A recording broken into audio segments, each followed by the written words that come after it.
Posso colocar o vídeo? Então, pessoal.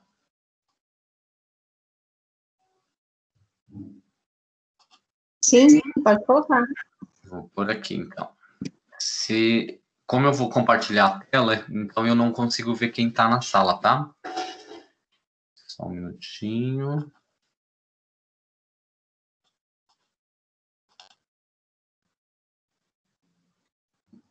Vamos ver na tela já? Ainda não. Hora que vocês verem se ficou tudo preto aí para vocês. Tá Agora sim. Tá tudo preto. Então eu vou iniciar o vídeo. Esse vídeo ele tem 7 minutos e 52 segundos.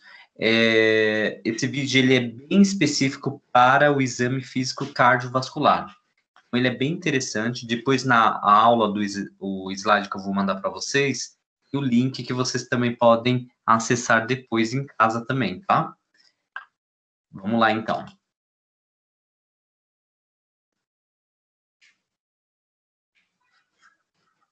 Estão vendo? Sim, pronto. Entrevista e exame físico. Aspectos fundamentais para a avaliação diagnóstica e o conteúdo aborda os procedimentos propedêuticos do exame cardiológico.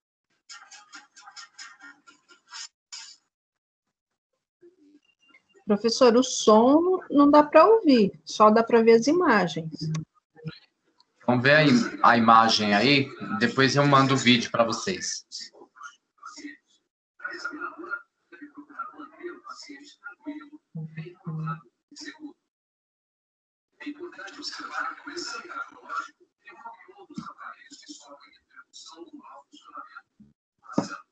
Antes de iniciar o exame do tórax propriamente dito, deve-se atentar para alguns sinais detectados no exame físico geral, como alterações da pressão arterial e do pulso, dispneia, edemas, estado celular, posição do paciente no leito, cansaço ao responder às perguntas, confusão mental, sonolência.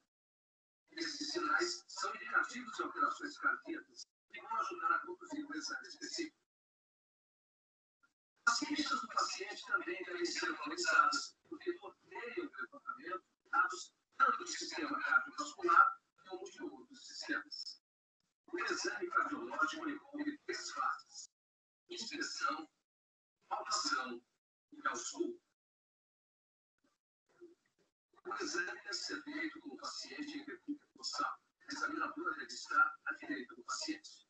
O tórax deve estar desnudo para perceber o aparecimento de abaulamentos ou retrações do precórdio.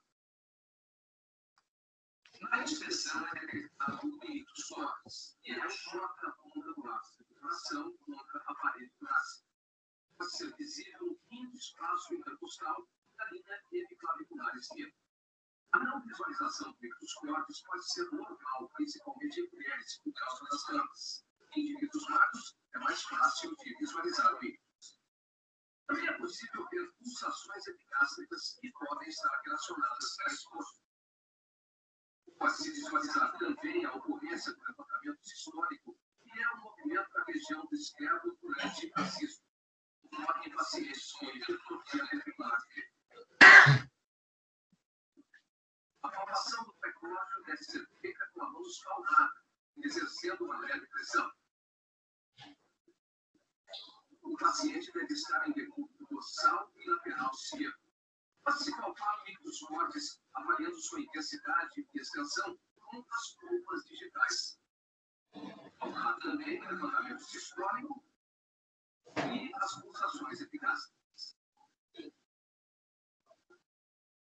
Pode-se pesquisar os prêmios que traduzem a sensação tátil e elástica.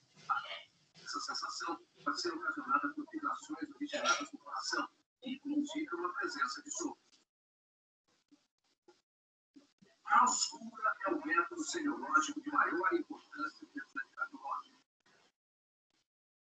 A ausculta deve ser feita em ambiente silencioso. A examinadora posicionada adequadamente à direita do paciente. O paciente deve estar com o tórax desnudo. O estetoscópio deve ser comprimido contra a parede torácica, diretamente sobre a pele. A ausculta cardíaca é realizada em pontos locais em cada ouvido das válvulas, nem sempre corresponde à região onde se localiza anatomicamente. Essas áreas são chamadas de corpos de ausculta.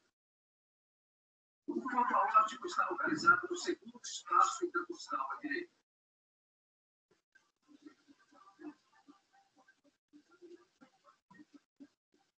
O corpo pulmonar localiza-se no segundo espaço intercostal à esquerda.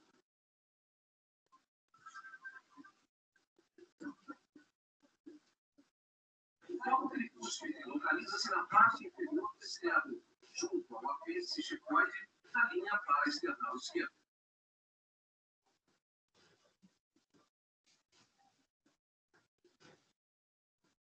O corpo mitral localiza-se no quinto espaço intercostal da linha clavicular, junto à área de choque de ponta palpar, corresponde ao pico dos cortes.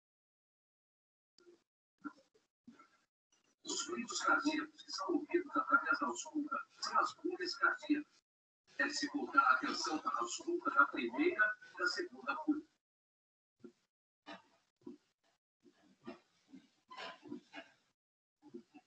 A primeira bolha corresponde ao fechamento das válvulas mitral e tricúspide, sendo que o melhor ponto da ausculta é o corpo mitral. Seu som é mais prolongado e mais grave do que o da segunda bolha.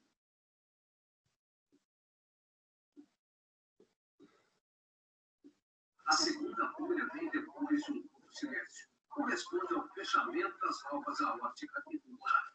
O som da segunda bolha é mais agudo e sua duração é menor quando comparada à primeira bolha.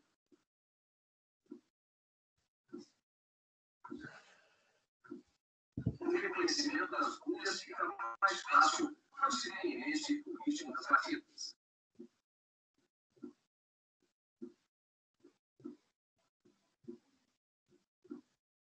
Pode-se encontrar ruídos anormais, que são chamados sopros. Os sopros são vibrações decorrentes de alterações do fluxo sanguíneo, viscosidade e funcionamento, ocorrem principalmente nas lesões voltadas.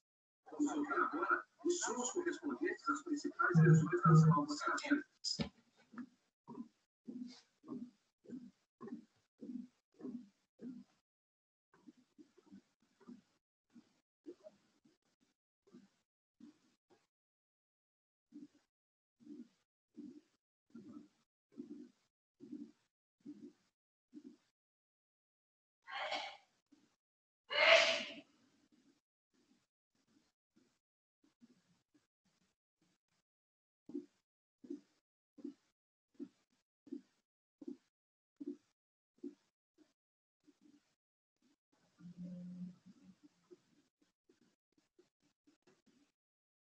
A terceira bolha é um ruído de baixa frequência, encontrado atualmente em crianças e adolescentes, e raramente em adultos.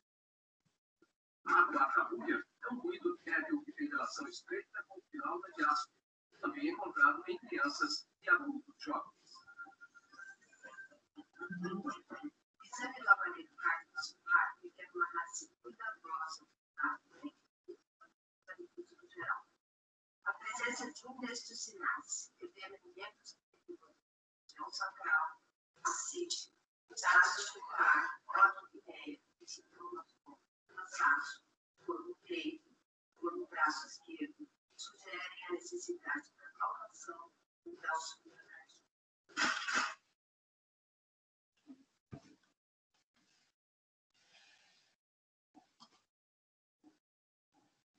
Pessoal, estão aí? Sim, pro. Sim. Só fechar o vídeo aqui.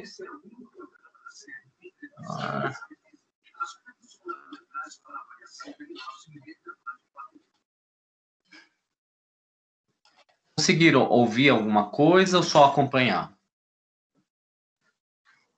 Só acompanhar, tava bem baixinho, pro. Tá bem baixinho? Deu para escutar algumas coisas. Deu para escutar algumas coisas? O áudio estava bem baixo. Percebam o seguinte, eu vou mandar o link para vocês depois, e vocês podem assistir no YouTube várias vezes. Essa enfermeira Alba, inclusive, ela é autora de um livro de exame físico, que nós usamos muito. E esse exame físico que ela faz aí, ele é antigo, o vídeo, ele é mais ou menos do início da década de 90, quando se começou a pensar na SAI, né? E se começou a se pensar no exame físico em um todo da enfermagem. E aí, tem uma gravação, eu tenho até o CD, mas eu não consigo passar do CD a MP3, eu não sei como fazer isso.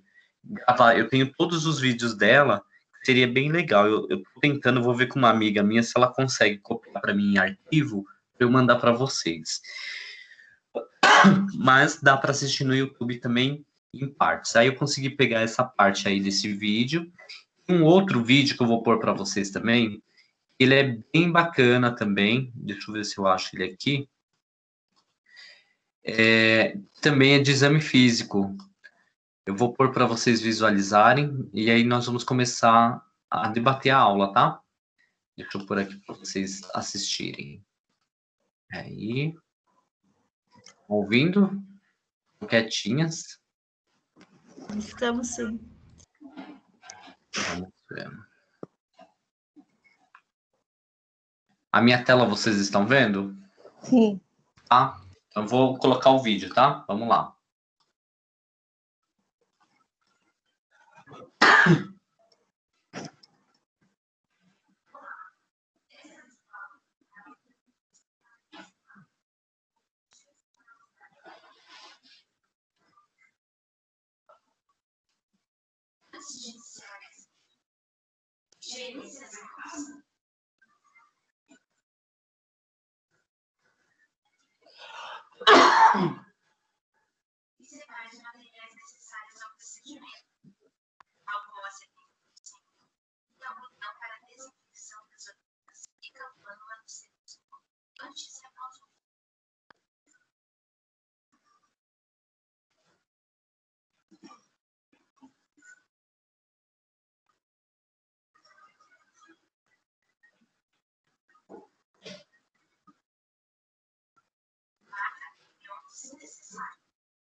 resultado de um fluxo sanguíneo turbulento, acompanhado de sopro de alta intensidade. Este é um achado comum em pacientes com sopro cardíaco arterial elevado. O ictus forte localiza-se entre o quarto e o espaço intercostal à esquerda.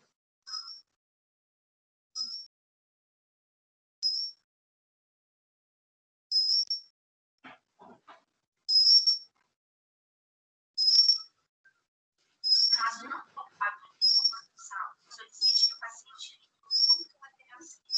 Avalie sua extensão determinando quantas roupas digitais são necessárias para cobrir. Avalie sua intensidade através da palpação da caixa torácica. Determine sua mobilidade por meio de marcas na extensão da caixa torácica, virando o paciente no lateral esquerdo e depois no lateral direito. Origem e frequência do ictus fortes devem ser avaliados junto à fase de ausculta cardíaca. Ainda na palpação e transmissão, avalie os fluxos cerebrais, arterial, braquial, tibial e pledioso. Montar o membro contralateral e sua respectiva simetria formando a classificação da varia entre o pulso repetitivo e o pulso fraco e forte. O ritmo pode estar regular ou irregular. E a frequência cardíaca pode ser classificada como normal, taquicardia, baixa, bradicardia, ou alta, taquicardia. Avalie as extremidades e a percussão por meio do enchimento manual. Realize pressão na língua digital de diferentes dedos das mãos e dos pés e observe o retorno da coloração da pele. Deve ser menor ou igual a 3 segundos. Observe a presença de edemas em todo o corpo. Para avaliar as extremidades, realize pressão digital durante 5 segundos sobre uma proeminência óssea e avalie a profundidade da pressão. O edema pode ser graduado em doses que variam de 1 a 4, em função do tempo de retorno da pele à consumação. A última etapa do exame físico cardiovascular é a ausculta cardíaca. Para realizar essa técnica, localize os 4 principais objetivos aórtico, epicúspide, pulmonar e mitral. O foco aórtico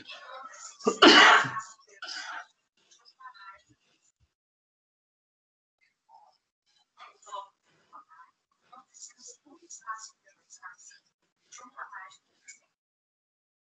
O foco epicúspide encontra-se no quarto espaço intercostal junto à margem do externo.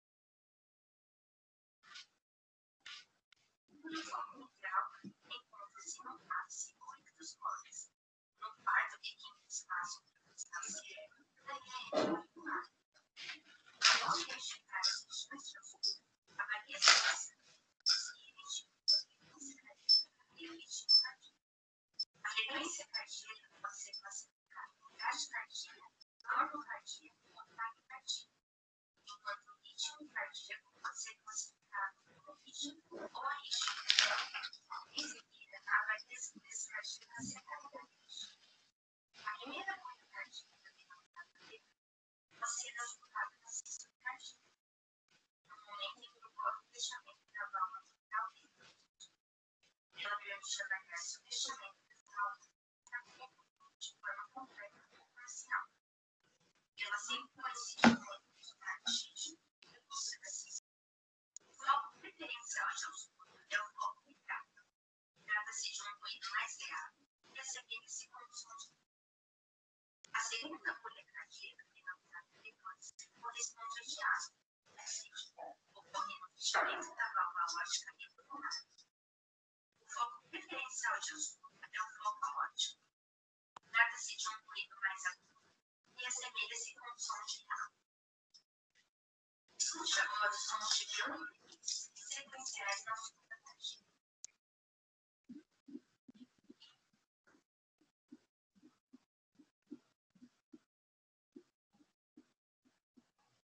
Agora vamos falar da terceira e quarta bolhas cardíacas.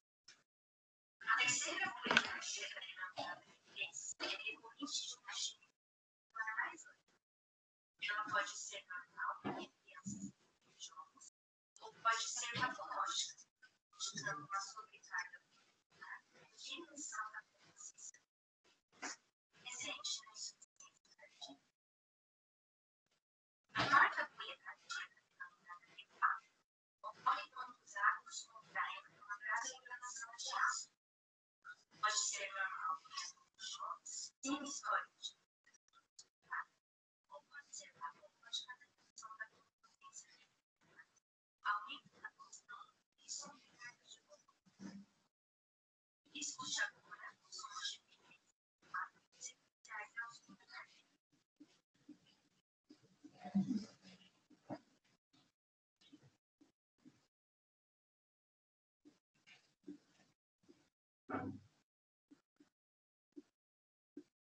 Após compreender que é normal esperar o nosso consciência e na ginástica para auxiliar qualquer mulher.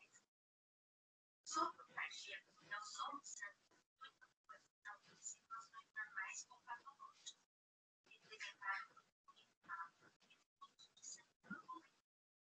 A intensidade, a localização do qual foco cardíaco possui essa tipo de som se assemelha com um ritmo mais suave, musical e expressivo.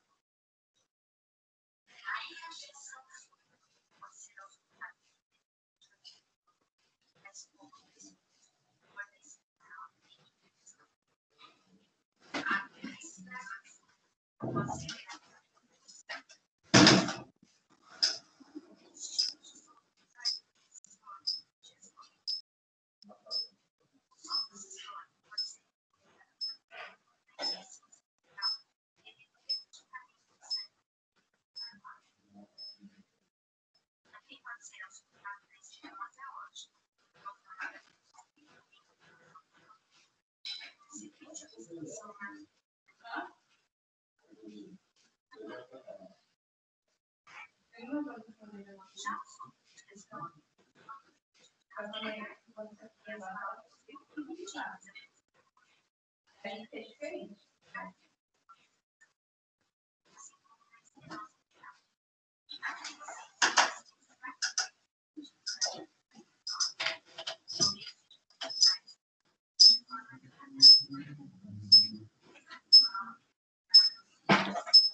E aí, pessoal, o que vocês acharam?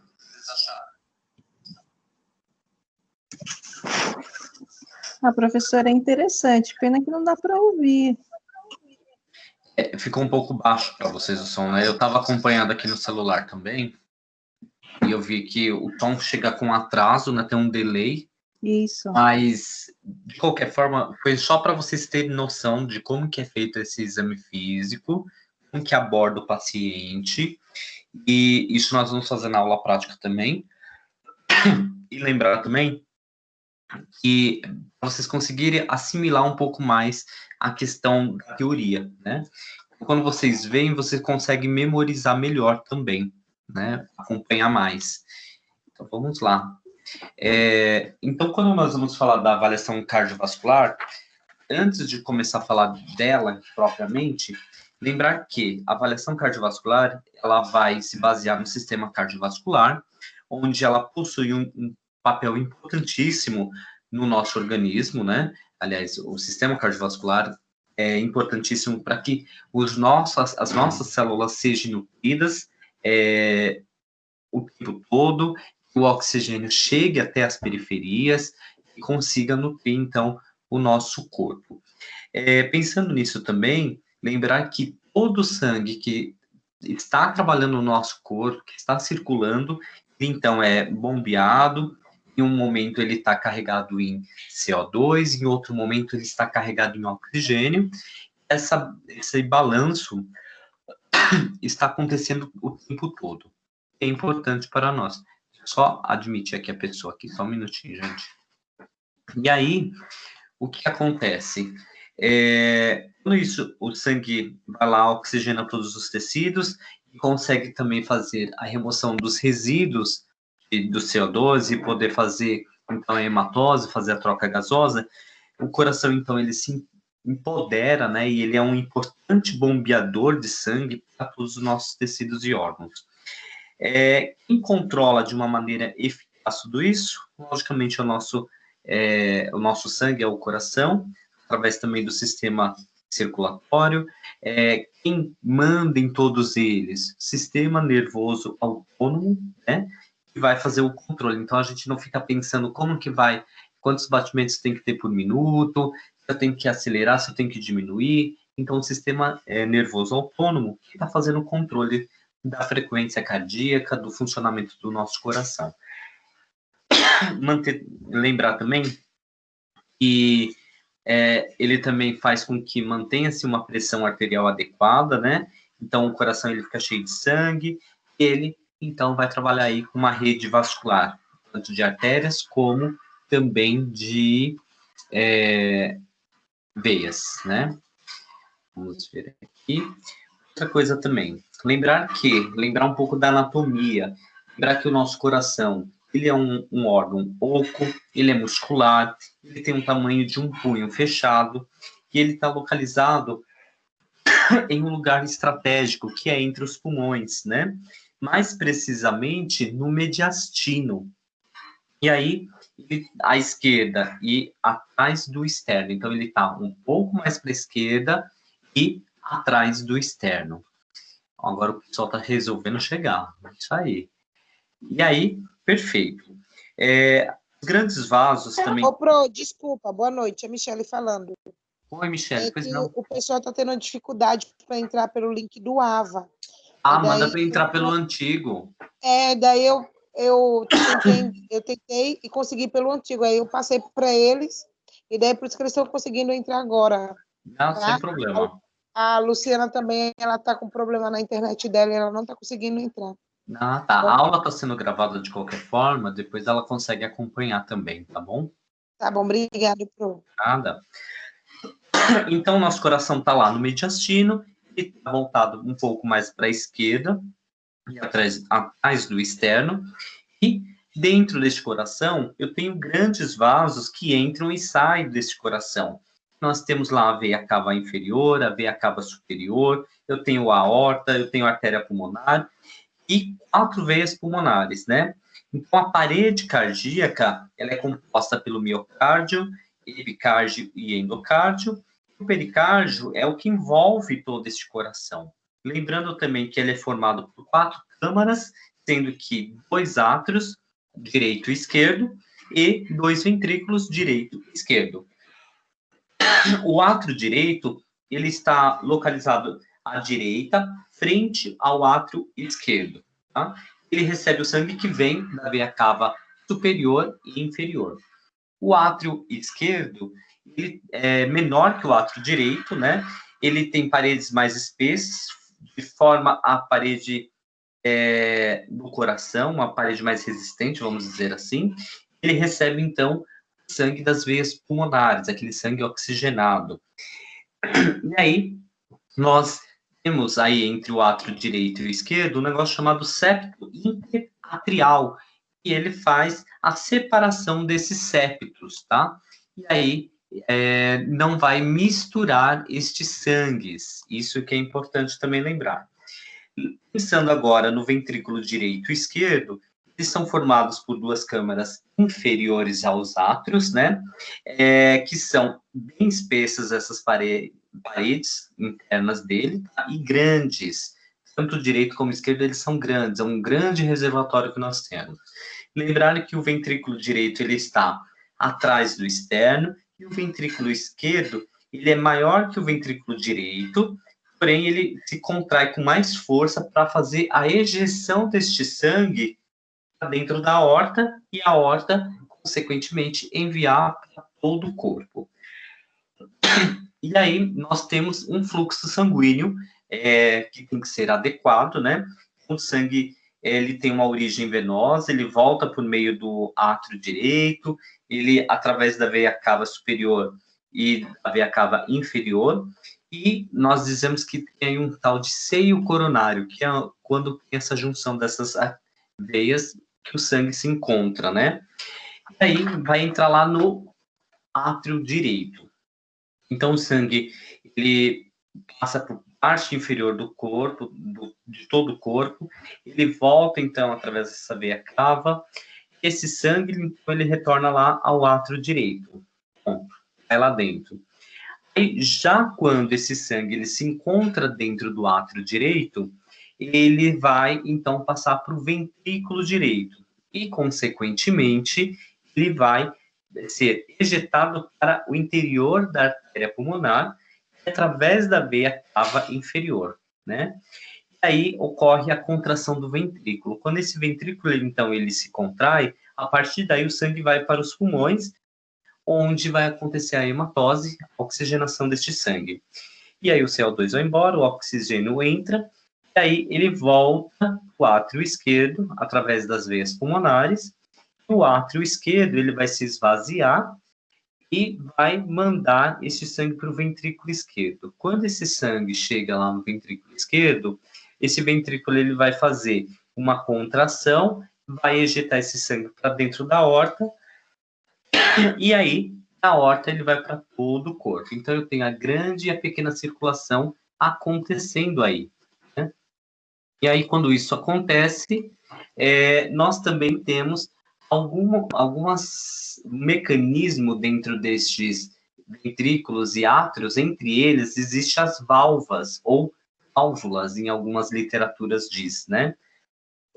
Essas válvulas, elas possuem a função de manter um fluxo cardíaco em uma única direção, não pode retroceder este sangue do ventrículo direito para o átrio, ou se não do ventrículo esquerdo para o átrio esquerdo. Aí ele mantém essa direção, impede que essa circulação ele retroagia, né? E as válvulas entre os átrios e os ventrículos são chamadas de átrios ventriculares.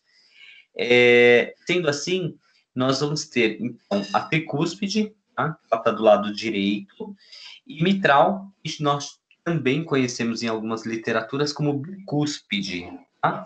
E ela está do lado esquerdo. Então, do lado átrio direito e ventrículo esquerdo, eu tenho lá a válvula tricúspide.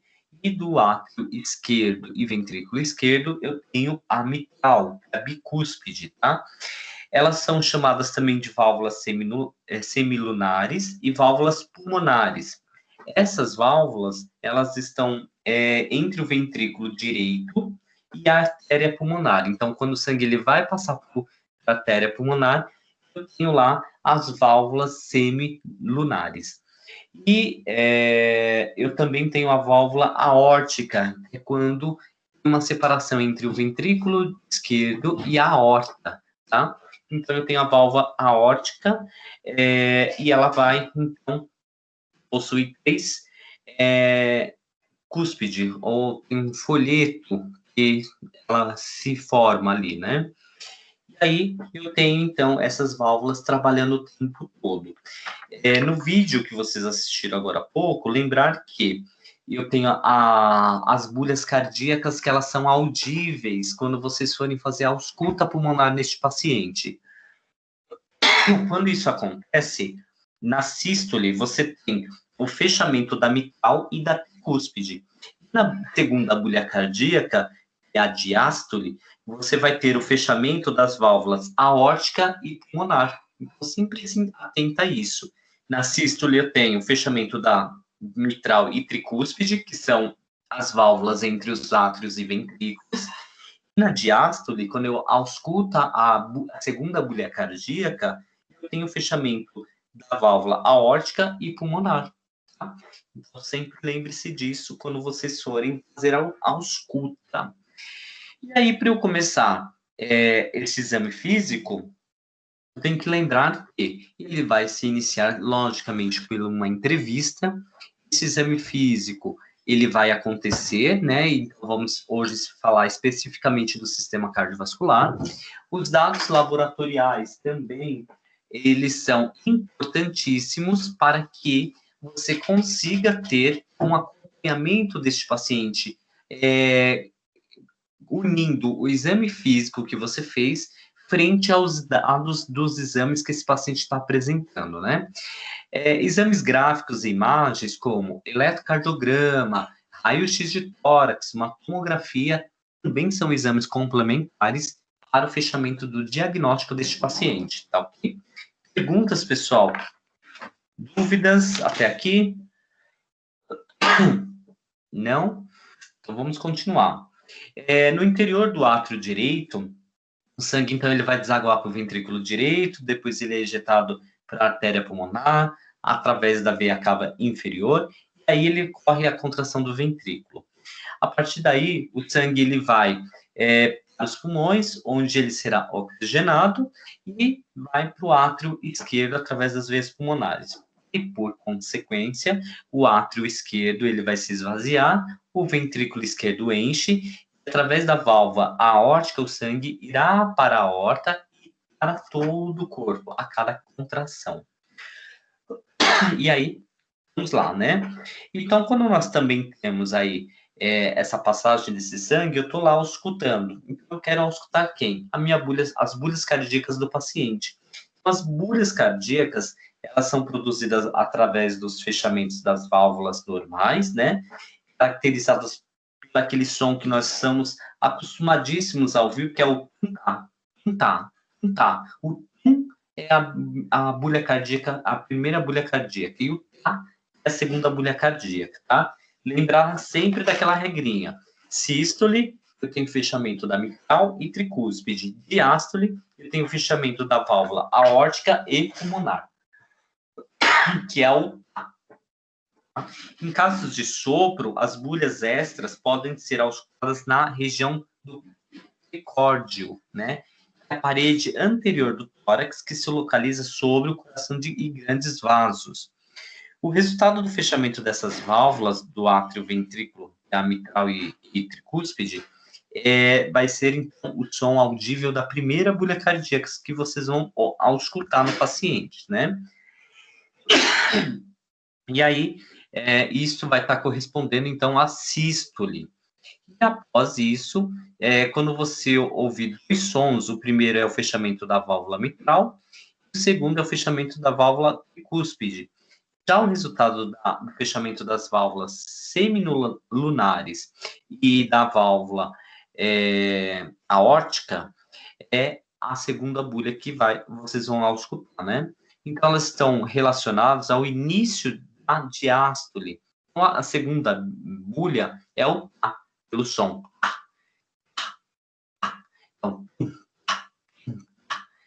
Então, vocês já vão lembrar disso.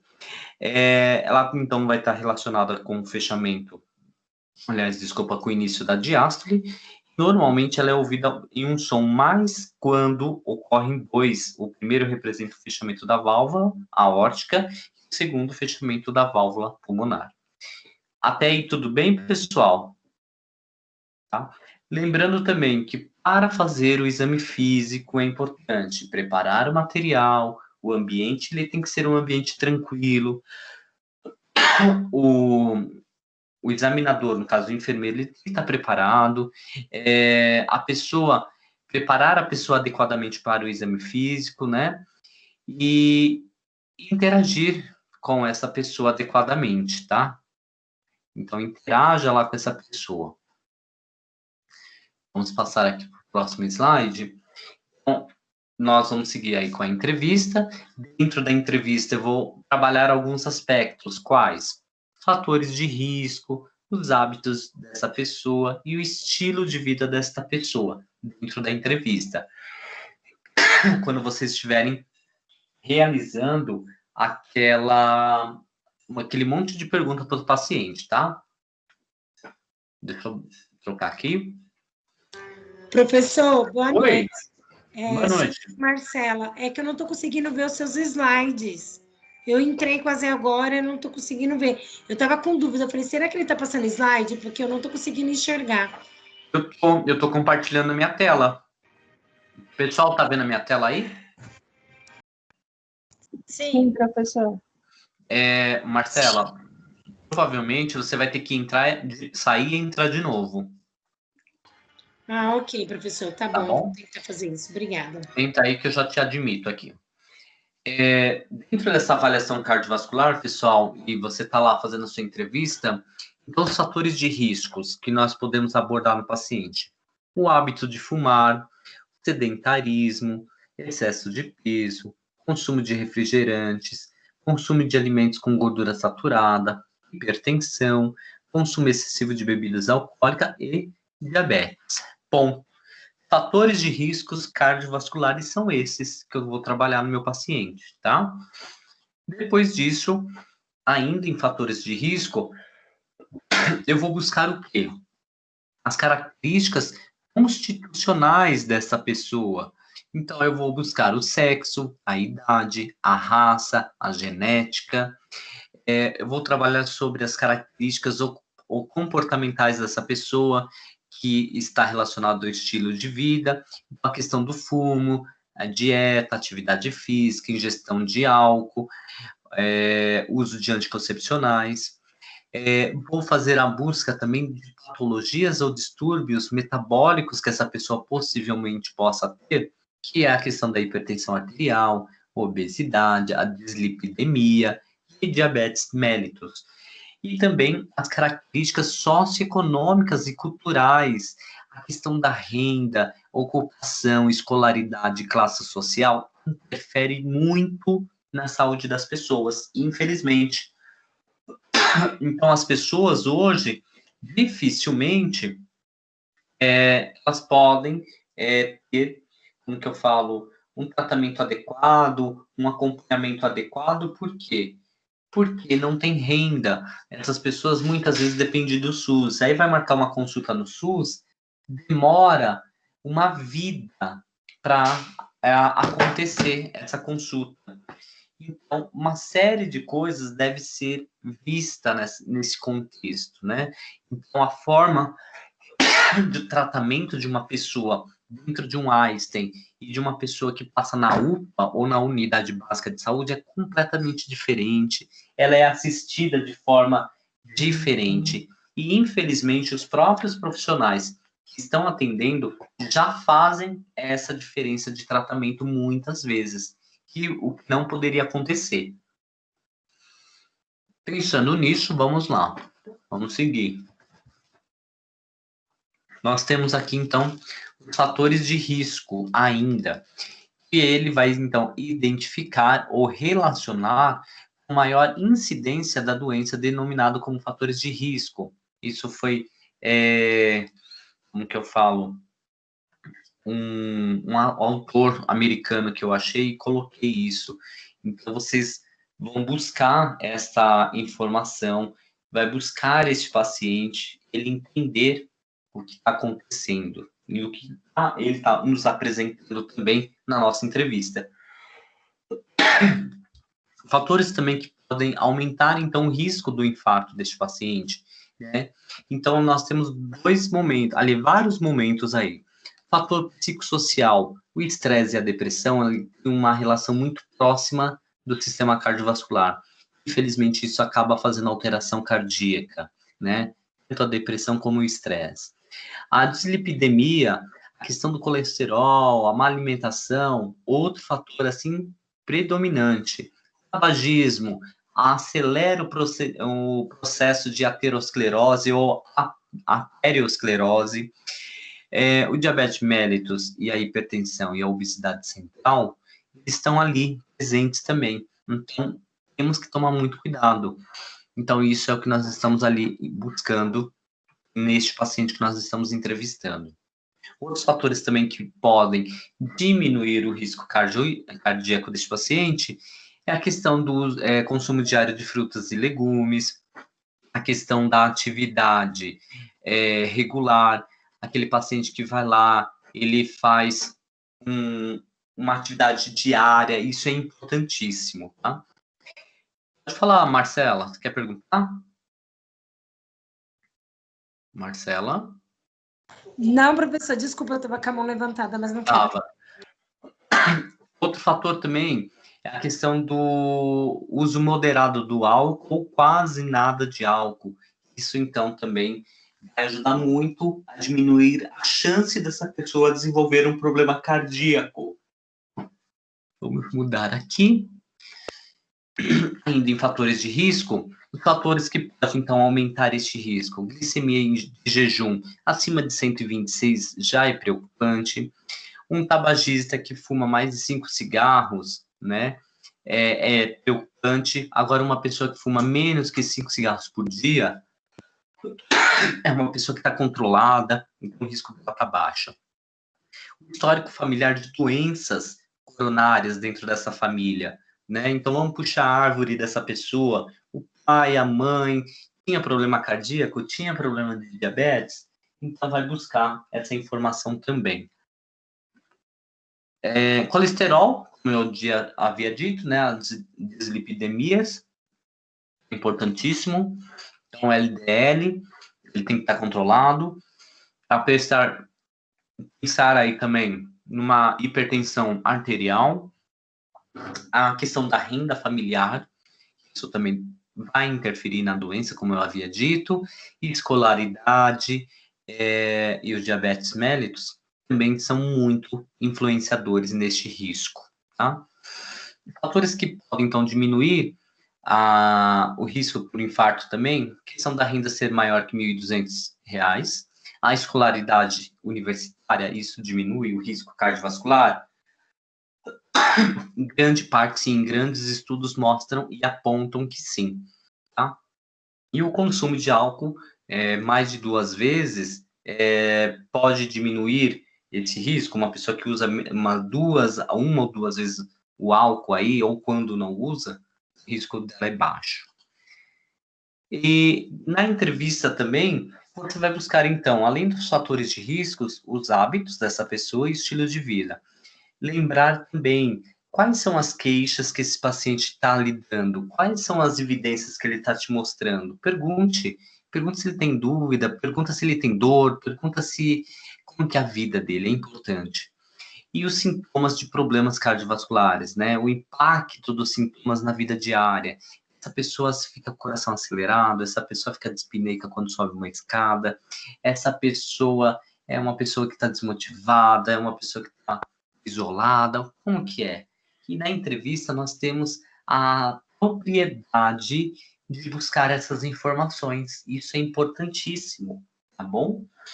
Depois disso, na entrevista, então nós vamos verificar a questão da dor.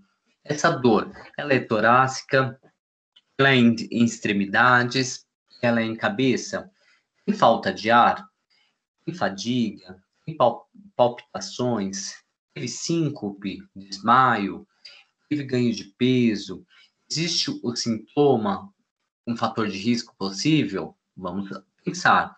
Como que é? O local, qual é a duração dessa dor, qual é a intensidade dessa dor, desde quando você tem essa dor, o que pode desencadear essa dor? Um ponto de interrogação. O que alivia essa dor? Ou quando incomoda, atrapalha a sua vida diária? Por exemplo, um paciente que tem... deixa eu lembrar uma patologia agora. Eu tô com ela na cabeça e esqueci agora o nome da doença, eu já lembro, pessoal. A pessoa que tem a fadiga, ela tem autoconhecimento do seu estado? Ela apresenta alguma sensação, ou sustenta, ou é avassaladora essa exaustão? Ela diminui a capacidade de esforço físico e mental? Ou ela encontra alívio no repouso, né? Então, tudo isso, nós estamos ali buscando com o paciente, ele vai nos contando. E na medida que vai contando, nós vamos anotando, registrando tudo que esse paciente está relatando, tá? Então, isso é importante. Nunca esqueça de escrever nada que ele fale. Outra coisa também importante. Na entrevista, nós vamos ter, então, o exame físico, que ele vai ser uma avaliação geral, em alguns casos, se o paciente estiver sendo admitido na clínica, e específico só para fazer a evolução deste paciente, tá? E aí você vai avaliar o funcionamento cardiovascular, sinais de problemas cardiovasculares que esse paciente possa apresentar. E, junto com isso, você vai ter os dados laboratoriais. Então, os exames, gráficos e imagens, eles estão lá para nos auxiliar também, tá? Vamos ver aqui. Na entrevista, então, eu vou fazer uma avaliação específica do tórax, uma inspeção, uma palpação. Vou buscar os sons cardíacos, que é a ausculta, através do estetoscópio. E quando eu vou fazer uma entrevista e entra a avaliação geral, então eu vou buscar as condições de circulação periférica desse paciente, eu vou verificar as veias, o pulgor, veias jugulares, eu vou fazer uma inspeção, o tamanho do fígado, palpação deste fígado, coloração das extremidades, uma inspeção, condições da pele mucosa, ele tem pulgor, ele tem coloração, vou lá investigar, será que tem tudo isso, né? E aí, eu tenho também, dentro da avaliação geral, os sinais vitais, a pressão arterial, o pulso, a respiração, frequência respiratória e temperatura. Parece uma besteira, mas eles são indicadores de como está o estado daquele paciente. As medidas antropométricas, como peso, altura e IMC, circunferência abdominal e relação cintura-quadril, são dados importantíssimos para você verificar se esse paciente ele tem risco cardiovascular. Sons cardíacos e pulmonares vão fazer a ausculta, nível de consciência, tamanho de fígado, é importante avaliar, presença de ascite, edema e êxtase jugular, ou estase jugular também está certo, vai ser avaliado neste paciente. Quem quer perguntar? Então. Tem muitas lojas, a gente nem entrou direito nas lojas. Pior que é verdade. A pessoa abriu o microfone e está falando no celular, não está nem aí, né, gente? Vamos lá. Temos aqui a avaliação geral também, as condições dos membros superiores e inferiores deste paciente, tá? E as condições circulatórias. Então, eu vou me preocupar com a perfusão periférica desse paciente. O que eu vou me preocupar? Enchimento capilar, coloração das extremidades e condições da rede venosa deste paciente. Observar isso através da inspeção no paciente e na palpação também, para ver se esse paciente apresenta tudo isso, tá? Vamos lá. Perguntas, pessoal? Nenhuma pergunta? Perfeito. Aqui eu coloquei no slide, só para vocês verem a questão da relação cintura-quadril. Então, tem as idades aí dos homens e das mulheres. Quais são os valores adequados de cintura e quadril frente a cada idade? Então, você vai lá e perceber. Deixa eu ver o meu aqui. O meu tem menor que 84. Não, menor que 84 é muito baixo. Eu tenho que estar entre 84 e 91 de cintura. Minha Nossa Senhora, eu tô com 100. Fiquei preocupado agora. Então, depois peguem uma fita métrica aí e medem o abdômen de vocês. Então, eu tenho um risco cardiovascular. Eita, tô ferrado, gente. E eu tô maior que 96, muito risco, muito alto. Nossa, que vergonha. Depois peguem e vejam de vocês se está dentro desse contexto. E também tem o cálculo da fórmula de IMC, que você vai fazer a fórmula aí, né, que é o peso dividido pela altura do paciente. Então, você faz aí o cálculo e vê o IMC dessa pessoa. né? O índice de massa corpórea deste paciente que você está avaliando, tá? Pessoal, vamos fazer um intervalinho, daqui 20 minutinhos voltamos? Sim, Vamos, Pro. ok, Então, tá bom. Bora! Vamos. Então, 8h45 voltamos. ok. Até já, gente.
Meu pessoal,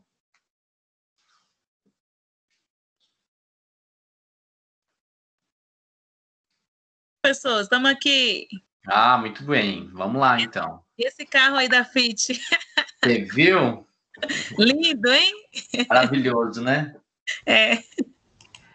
Vamos lá. Nós tínhamos parado nas bolhas cardíacas, então, o importante quando vai se avaliar as bolhas cardíacas é o fechamento dessas válvulas, né?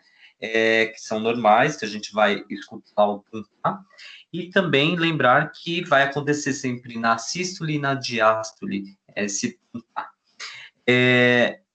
Esses dois sons, então, nós vamos ouvir lá na ausculta, né? Também, os dois sons, o primeiro fechamento, então, vai ser da mitral, a gente vai sempre simbolizar como M1, tá? O segundo é o fechamento da válvula tricúspide, que é P1, que a gente vai, às vezes pode estar abreviado em algum lugar para vocês, tá? Então, o resultado do fechamento das válvulas semilunares, que é a aórtica e pulmonar, elas vão estar como as bolhas B2. E elas estão relacionadas com então, o início da diástole, tá? Então, a B2, ela vai ter o som do tá.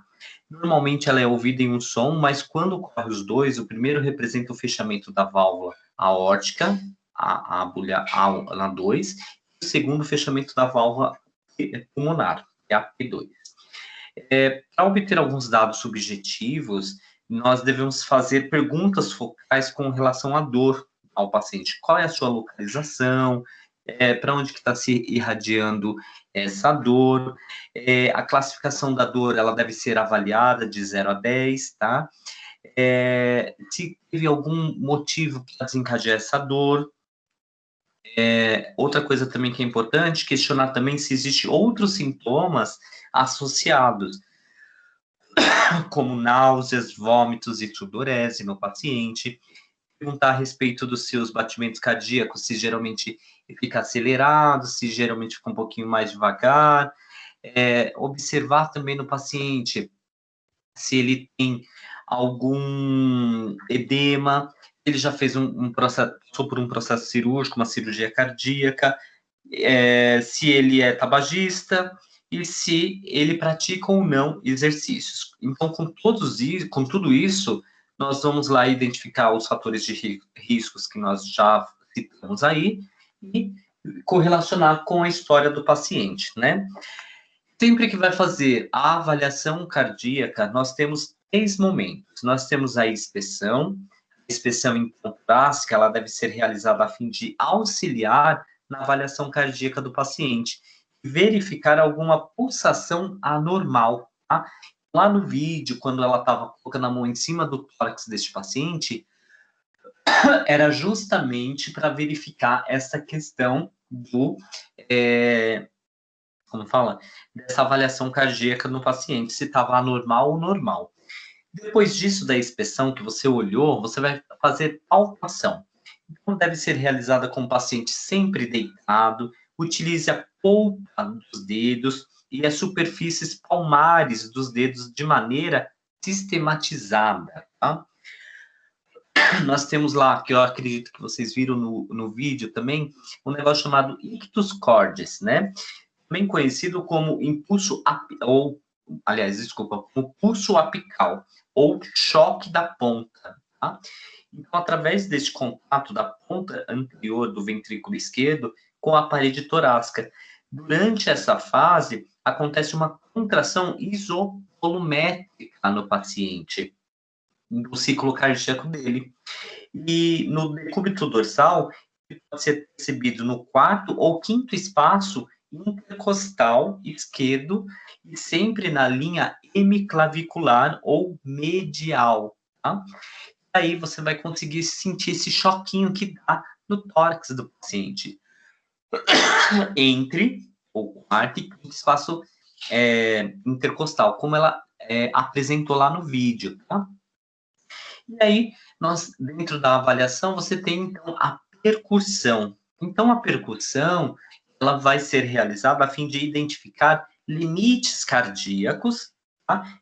Porém, não é confiável só a percussão. A percussão é só para identificar se ele tem algum limite como que eu posso dizer? É presente algum limite, por exemplo, de esforço. Então, isso ainda não é totalmente confiável. O que vai ser confiável vai ser um bom exame físico e alguns exames radiológicos e gráficos também deste paciente, tá? Vamos lá. Outra avaliação também, logicamente, a ausculta, nós não podemos esquecer dela, que ela é a principal na avaliação cardiovascular. Ela deve ser realizada de maneira sistematizada, ela deve ser iniciando para aórtico do paciente, vai percorrer todo o tórax de cima para baixo, de um lado para o outro, com o auxílio sempre do estetoscópio, tá? Quando a primeira e a segunda bulha possuem uma intensidade maior do que é auscultado normalmente, quando ela está muito alta, nós podemos dizer que ela é hiperfonética, tá? Já quando ela se encontra com uma intensidade menor do que o normal, aí a gente vai chamar ela de hipofonética. E quando está normal, normofonética, tá? Então, essas terminologias a gente usa na evolução do paciente, tá? A ausculta, ela deve ser realizada a fim de ouvir sempre a bulha cardíaca, então, a B1, que faz o PUM, e a segunda bulha cardíaca, que é a B2, que faz A. Identificar a frequência e ritmo, então, recomendar-se ouvir durante um minuto para que a pessoa detecte alguma alteração de frequência. Então, você está lá, do lado do seu paciente está deitado, tranquilo, você vai pedir para ele aguardar um minuto e vai contar a frequência cardíaca deste paciente. Se você tiver um oxímetro, melhor ainda. Professor, repete para mim novamente, como é linfofonética? O que significa mesmo? Peraí, que eu já volto. Repete, por favor. Eu falei que na ausculta pulmonar, você pode escutar a intensidade da bulha, tá? E aí, quando essa bulha ela está maior, está num som muito alto, ela vai ser chamada de hiperfonética. Quando o som da bulha está muito alto, vai dizer que esse paciente está com hiperfonético. Agora, se essa intensidade estiver um pouco mais baixa, você vai dizer que esse paciente é hipofonético. E se ele estiver com um som adequado, normal da bulha cardíaca, você vai dizer que ele é normofonético, tá? Então, por exemplo, lá na evolução, você vai colocar 2 bulhas cardíacas em 2 tempos, normofonético, ou hiperfonético. É assim que evolui lá no prontuário do paciente. Tudo bem? Deu para entender? Hipofonético. Hiperfonética. Hipofonético. E normofonética. E normofonética. Isso. E aí, você então vai identificar as bulhas, né, a B1. Então, a B1 ela pode apresentar um som mais suave durante a inspiração do paciente, tá? A B2, ela tem um som mais claro e distinto, mais alto nos focos aórtico e pulmonar. Então, quando eu falo foco aórtico e pulmonar, é onde você vai posicionar o seu esteto para fazer a ausculta, tá bom? Existe também, entre essas bulhas, uma pausa sistólica ouvida entre o B1 e o B2. Então, trata-se de uma pausa silenciosa entre o final da B1 e o início da B2. E aí não vai ter algum ruído durante esse pequeno intervalo, que é muito rápido, tá? Nós também temos a terceira bulha cardíaca e a quarta bulha cardíaca, tá? A terceira bulha cardíaca, no adulto, ela é muito difícil de ser auscultada. Você vai ter mais clareza da terceira bulha cardíaca em pacientes, mulheres, quando estiver no terceiro trimestre de gravidez, é comum você conseguir auscultar. quando a pessoa tem um débito cardíaco um pouco mais elevado, que é no caso da gestante, tá? E paciente normal já é mais difícil. A terceira bulha você pode auscultar com clareza em criança e adolescente. Tá? Eles são mais comuns você conseguir auscultar essa terceira bulha. Agora, temos a quarta bulha. A quarta bulha, geralmente, ela é mais audível em alguns idosos e adultos jovens, tá? Mas é muito difícil, tem que ter um ouvido bem treinado para conseguir entender essa bulha cardíaca, tá? Então, a terceira bulha, ela tem um som baixo, fraco, ela acontece com o início de uma pausa da diástole, e ela desaparece quando o paciente ele fica em pé ou sentado, tá? Ela pode ser, então, ouvida com pessoas com débito cardíaco aumentado, no caso, as gestantes, quando elas já estão aí acima do terceiro trimestre, tá? E a quarta bulha, ela tem um som bem baixo, ela se ouve, então, melhor no decúbito dorsal, lateral esquerdo, então você vai pedir para o seu paciente deitar para o lado esquerdo, e ouve com mais frequência em atletas treinados ou em alguns idosos, tá bom? E aí, com relação a esses dados que vocês obtiveram na sua avaliação, quando você fez a inspeção da parede torácica, quando você conseguiu sentir o ponto impulso máximo, que é o ictus cordis, né? Ictus cordis, desculpa, que você sente lá quando você está palpando o tórax, a hemiclavícula desse paciente, espaço intercostal desse paciente, você sente esse choquinho, a parede torácica junto com a ápice do coração, que se chocam e dá essa tracionada, tá? Aí você consegue ter essa impressão. E realizar a palpação dos pulsos periféricos e comparar cada um deles, como o pulso apical, né? O pulso femoral, o pulso radial, o pulso braquial e o pulso carotídeo, eles são importantes para que você faça a sua avaliação adequada, né? Sempre entender que fazer uma percussão também do tamanho do coração, ela não é utilizada e é como posso dizer, uma técnica sem imprecisão, e essa técnica ela não funciona muito bem ao você observar o tamanho desse coração no exame físico, só com exames radiológicos, que é ideal.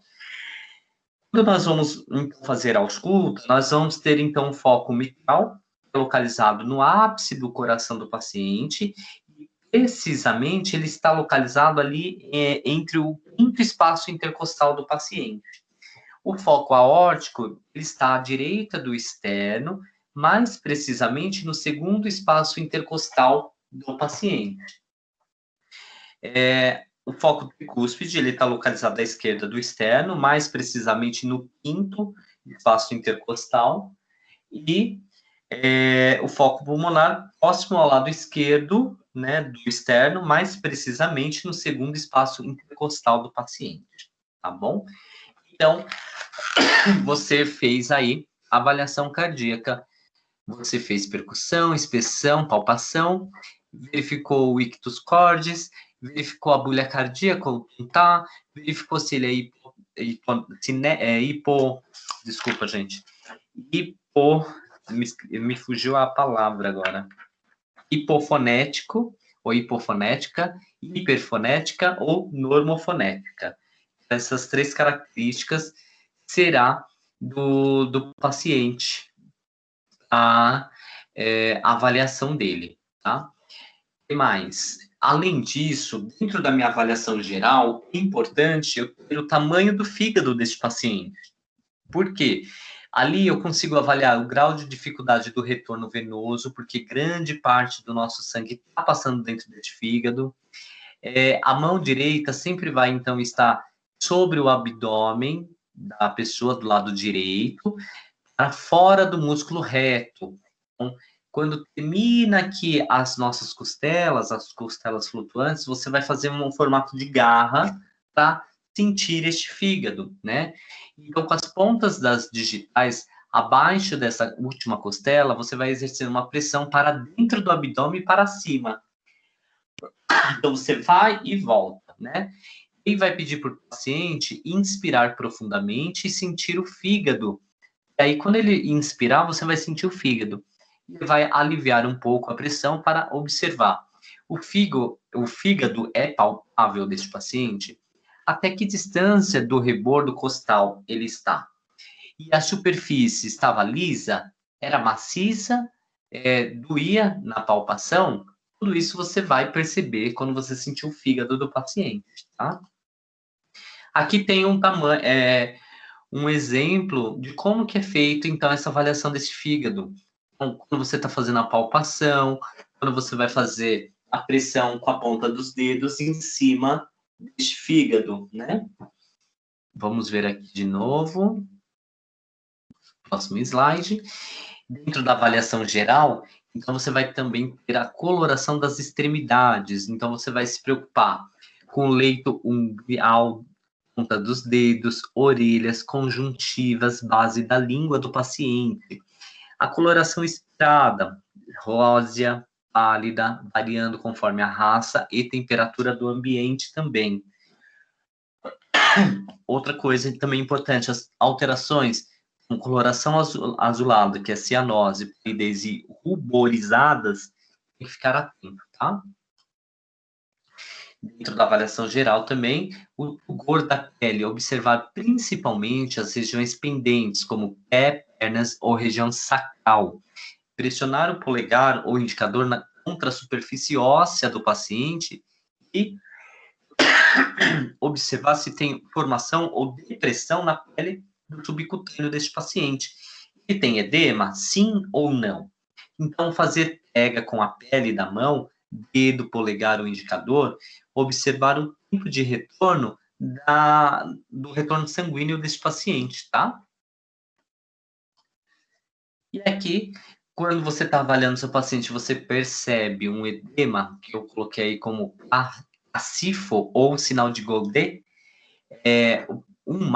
cacifo leve, sem deformação visível e desaparece rapidamente. Sinal de Godet é quando você faz aquela pressão na pele do paciente para ver o retorno sanguíneo, tá? Depois disso, você tem 2+, que ele está um pouco mais profundo que o 1+, e desaparece de 10 a 15 segundos. Isso vai acontecer para você avaliar o edema deste paciente, tá, gente? Desculpa. O 3+, ele notavelmente, ele vai ser mais profundo, vai ter um retorno ruim, né? E demorado. E aí ele pode estar edemaciado nesse caso. E quando você colocar na sua evolução 4+, é que ele demora mais de 2 a 5 minutos para retornar à sua forma normal e sair da deformidade que causou ali nesse edema, tá bom? O exame físico na inspeção, então você tá ali, essas fotinhas têm as dimensões, formas e simetria do movimento respiratório, das pulsações aparentes, o local de pulsação visíveis, espaços intercostais e linhas claviculares, e quando você vai realizar palpação, você vai pensar palpar o córdio do paciente, onde está mostrando ali a mãozinha da enfermeira, e ponto de maior intensidade das pulsações, que é o ictus-cordis, né? Vamos lá, depois, mudar aqui. Na palpação, o que vocês vão avaliar, né? O ponto do impulso máximo. Ele pode ser visível ou em obesos ou mulheres. Mamas grandes pode atrapalhar esse impulso, tá? Agora, frêmitos precordiais. Os frêmitos, eles estão ligados à questão de vibrações finas percebidas pelas mãos e dedos da região precórdio e representam um fluxo turbulento de sangue no coração, com válvulas cardíacas. Então, não se esqueça, a pele, músculos e ossos neste paciente. Então, quando você for fazer essa palpação, fiquem atentos, tá? Depois que nós temos aí a palpação, o que avaliar? Ictus cordis, então é um impacto do coração sobre a parede torácica, isso é a ponta do ventrículo esquerdo. E ele vai estar, então, localizado entre o quarto e o quinto espaço intercostal da linha hemiclavicular, extensão cerca de 1,5 a 2 centímetros. A intensidade geralmente é forte, fraca, média ou de média intensidade, então vai depender do paciente. A mobilidade, ele desloca-se para o lado direito ou esquerdo, tá bom? Ausculta. Quando nós vamos realizar a ausculta, então, pessoa com decúbito dorsal, tórax exposto, ambiente com temperatura agradável e bem iluminado e silencioso, é o ideal para fazer a ausculta. Estetoscópio, sempre fazer a desinfecção a desinfecção das olivas e também, esqueci o nome da ponta do esteto, eu vou lembrar e já falo para vocês. E quando vocês fazem a desinfecção, isso é importantíssimo, esquenta um pouquinho para pôr na pele do paciente, porque ele é sempre muito gelado. E ali, então, você vai identificar no tórax do paciente os pontos para a ausculta cardíaca. Eu até coloco aí no slide para vocês as regiões aórtico, pulmonar, tricúspide e mitral, o local que você vai posicionar o seu esteto para poder auscultar o paciente, tá? Então, aqui, a ausculta, os pontos de referência, então, o aórtico, ele é o segundo espaço intercostal à direita e próximo ao externo. O pulmonar é o segundo espaço intravertebral, ele está posicionado ao lado esquerdo, né? Próximo ao externo. Tem a tricúspide, que é o quinto espaço intercostal à esquerda e próximo ao externo. E temos o mitral, que é o quinto espaço intercostal à linha hemiclavicular, que é o espaço intercostal, tá? Então, E e C, espaço intercostal, para vocês não esquecerem. Vamos aí, então, ainda na ausculta, o que vocês vão avaliar, né, na ausculta? Bolhas cardíacas normais, então, B1, fechamento da válvulas mitral e tricúspide. B2, fechamento das válvulas aórtica e pulmonar. E pode haver, então, desdobramento normal da B2 na inspiração, foco pulmonar. E as bolhas cardíacas anormais, outros sons cardíacos anormais, estalidos, cliques, sopros, átrio pericárdico, esses são sons que podem acometer o paciente. Depois disso, nós temos, então, o exame físico que eu passei para vocês, que é a ausculta cardíaca, que eu já pus lá para vocês verem hoje. No slide tem o endereço. Vocês copiem esse endereço, coloquem lá no YouTube, vocês vão conseguir ver a aula. Aqui tem mais dois também. Esse aqui, deixa eu só copiar que eu vou pôr para vocês verem que é rapidinho também. E esse aqui a gente já viu também. Aqui eu coloco uma terminologia para vocês da senhora Consuelo, tem 56 anos, faz 2 anos que estou tratando aqui. Isso aqui é um relato de uma paciente, é como a gente coloca na evolução do paciente.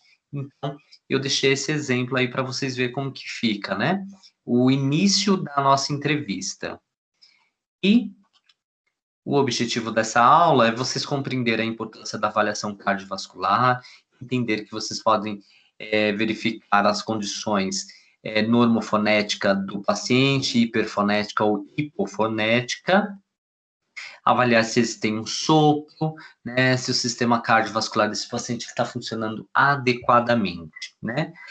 Aprender, então, as informações relevantes para você poder fazer essa avaliação, que são os focos onde você vai posicionar o seu esteto. E através desses métodos propedêuticos, é possível, então, fazer uma avaliação cardiovascular adequada. Iniciar as operações de pensamento com a elaboração de um raciocínio sempre clínico na avaliação cardiovascular com a etapa inicial do processo de enfermagem. Então, pense que sempre que vocês forem fazer este importante exame físico no paciente, entender que ele é de extrema importância, porque você vai precisar sempre estar preparado para poder avaliar esse paciente adequadamente, tá? Eu estou colocando aqui, deixa eu só ver o vídeo. Esse vídeo é um pouquinho mais extenso. Ele acho que tá... Ele tá travando um pouquinho. Eu só vou... Ele é um vídeo um pouco mais longo, gente, mas ele vai falar muito bem, ele é muito claro nas suas pesquisas, tá? Precisando de alguma coisa, é só me chamar que eu estou aqui ouvindo, tá bom? Deixa eu só tirar esse comercial, que ninguém merece, né? Tá bom. Peraí. Pronto, vamos iniciar o vídeo.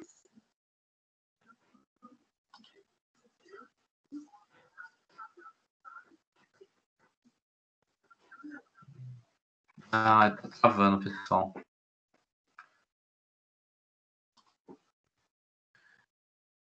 Tá travando, vai travar muito. Pronto. Então, o que nós vamos fazer agora? Eu coloquei um questionário para vocês no Forms, e aí vocês vão responder esse questionário para eu poder pontuar vocês também. E esse questionário, eu coloquei até ponto lá, mas na verdade é para entender o que vocês conseguiram absorver da questão cardíaca do paciente. Então, não se preocupe se está certo, se está errado. É só para vocês testarem mesmo o conhecimento de vocês, tá bom? Na aula que vem, nós vamos, então, falar do abdômen, da avaliação do abdômen.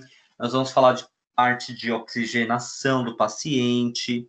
Nós vamos falar sobre um pouco da nutrição deste paciente, como que ele vai se alimentar adequadamente dentro dessa unidade hospitalar. E nós vamos falar também das questões de contenção, né? Pensando nos nossos velhinhos, aí, nossos idosos, que dá um pouco de trabalho às vezes no hospital, e isso é um pouco preocupante em alguns momentos. Em alguns momentos nós temos que, infelizmente, praticar lá a contenção mecânica, né? Existem algumas normas para a questão da contenção mecânica que depois eu discuto com vocês, tá bom? Eu vou pedir para que vocês entrem no AVA de vocês, lá está o link na aula 3.2, tem o link do questionário. Clique no questionário, responda, ele vai ficar aberto até quarta-feira que vem. E aí, eu preciso que vocês respondam o quanto antes, né, para eu poder pontuar vocês lá no AVA, tá certo? Perguntas, pessoal? Ainda não abriu, não, professor. Não abriu? Não, ainda não. Então vai ficar aberto até quarta-feira, dia 11 agora? Quarta-feira, e Tá. E tá na sessão 3.2, né?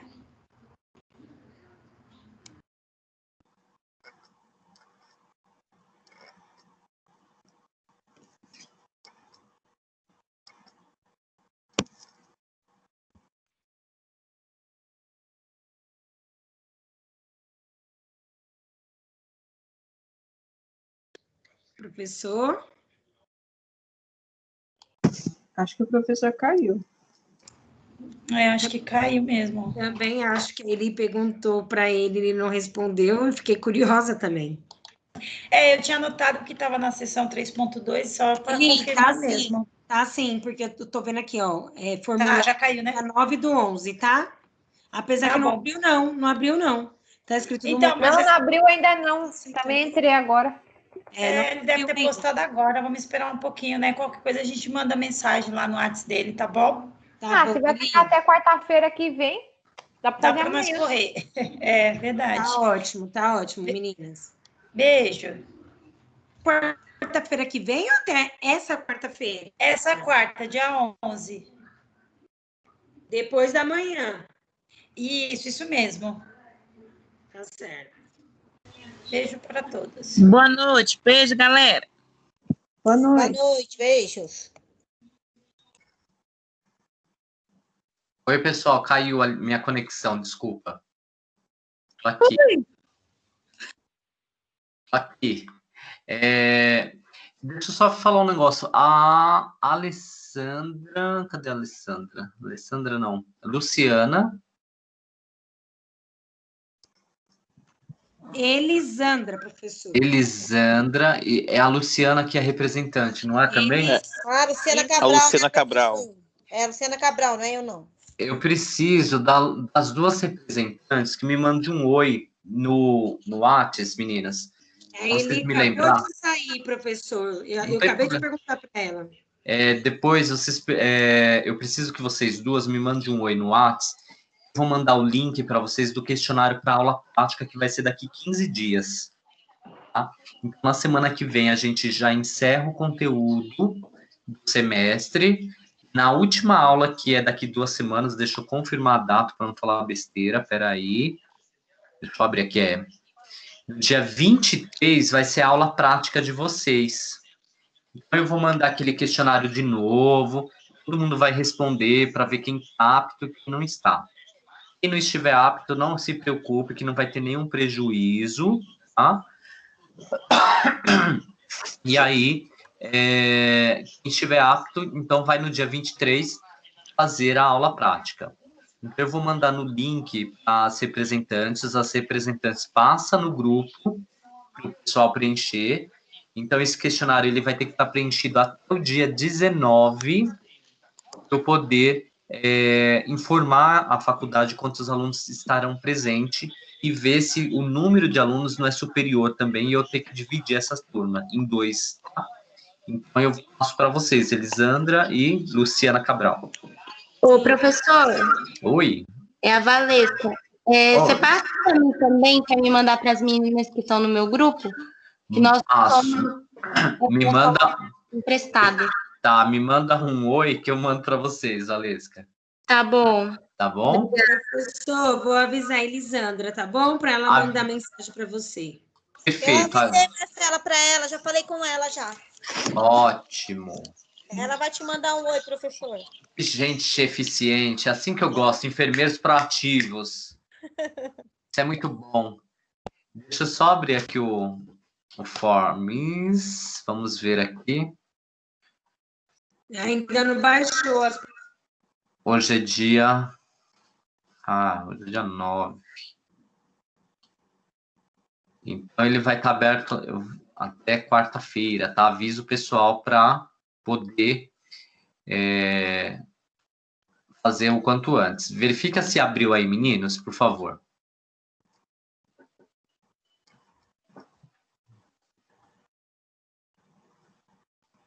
Aí vocês me falam que eu tô aqui esperando.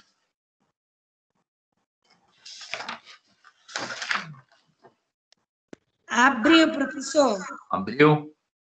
Abriu. Ótimo. Bom, passa aí no grupo pessoal e aberto para eles fazerem o questionário quanto antes. Tá bom? Vocês vão ficar bem perdidos no questionário. Ok. Tá? Pessoal, até então segunda-feira, aguardo vocês aqui. Foi muito bom estar com vocês.